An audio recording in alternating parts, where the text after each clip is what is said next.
Thanks.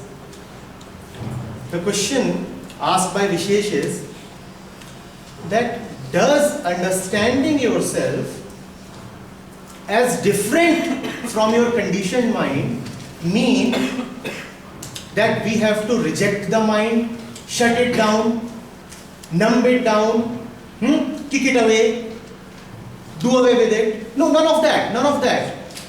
In fact, those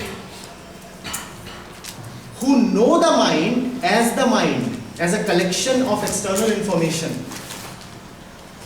as a pre-programmed entity, those who realize that this is the nature of the mind are the only ones who are able to utilize the mind in a proper way. See, you have a machine with you. You have a machine with you that has certain capabilities. What do you do with that machine? You use the machine according to your intelligence, right? Or do you allow that machine to become your master? Someone has aptly said that the mind is a wonderful servant but a very bad master. You don't do away with it, or you don't shut it down, using your words. You become its master. You don't allow it to dominate your life. See, mind is a collection of external influences. To allow the mind, combine these two statements. Statement 1, mind is a collection of external influences. Right? Second, mind dominates us. Combine these two. The external dominates us. And when the external dominates you, what do you become? Slave. Hence, not to realize the mechanics of the mind is to become a slave of the external. When you realize the mind, then the mind functions beautifully. When you understand the mind, just as you understand any other machinery. We are talking to prospective engineers here, and it's an engineer speaking to fellow engineers. When you understand a machinery, its nuts, bolts, its processes, its movements, only then you can utilize it to perfection, can't you? Yeah? Can you utilize something? Can you understand something? Can you change something that you do not understand? You can't. So this understanding is very, very important in leading a fruitful life, a life of fulfillment, a life of vigor and vitality, as we said, right? Yes? Yes. Sir, if we are a slave, our mind is a slave. Sir, किसी को समझना कुछ तो करेंगे sir. How can we? Yes. What's your name? Sir, Ashish. Ashish, wonderful. The question asked by Ashish is, and it's again not only his question, it is extremely relevant to all of us. Pay attention. He says, what do we do? Because we live in a world of the outside. Ashish, I am expanding a question for you. Wherever we go, there is an outside. Even right now, you are listening to an external person. Your friends are external, this chair is external, the books are external, the philosophies are external. Any and everything that comes to you through your senses, eyes, nose, ears, skin, is external. We live in the world of the external. Where do we go? Hide somewhere, become a renunciate, run to the hills, quit everything, shut the mind down. As he said, what do we do? No, do nothing. Of course, all information can come only from the outside. You cannot generate information on your own. But unfortunately, our lives have become such that we do not take information from outside. We take decisions from outside, and there is a hell lot of difference in that. To take information from outside is wonderful and alright. But that's not the way we have lived our lives, and the humanity lives its lives. It doesn't take information. It takes ready-made decisions from the outside. To do that is an insult to your intelligence.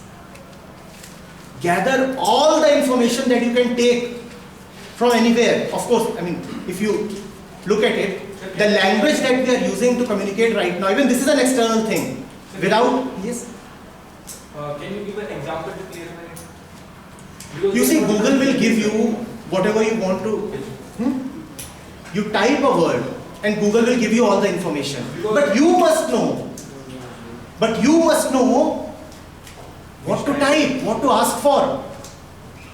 That Google can't decide for you. Are you getting it? By all means, take all information from outside. But where is your own intelligence? Or are you just a recipient of dead information that others keep giving to you? Like a dustbin in which the entire world keeps throwing its garbage.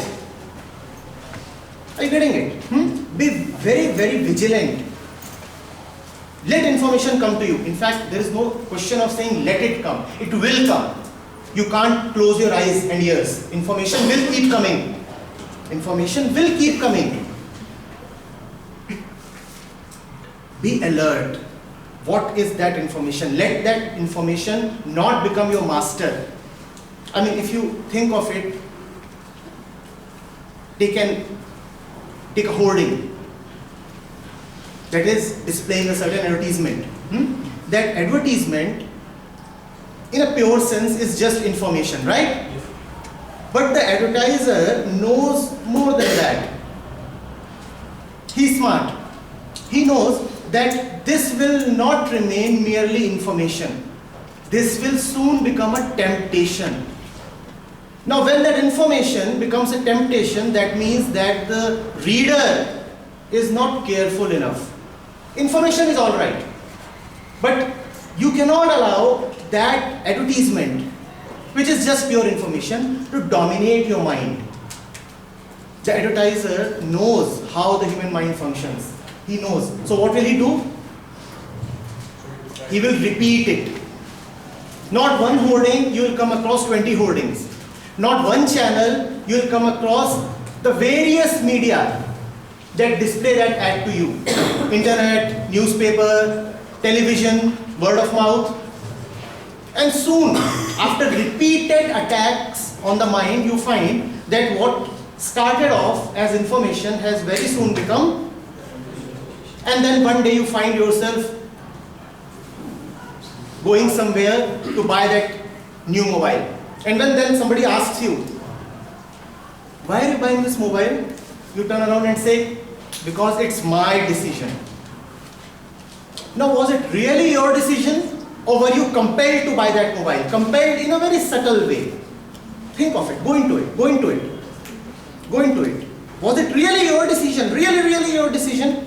It could have been your decision had that advertisement meant only information. But that becomes more than information to us because we are not alert. Does that answer your question?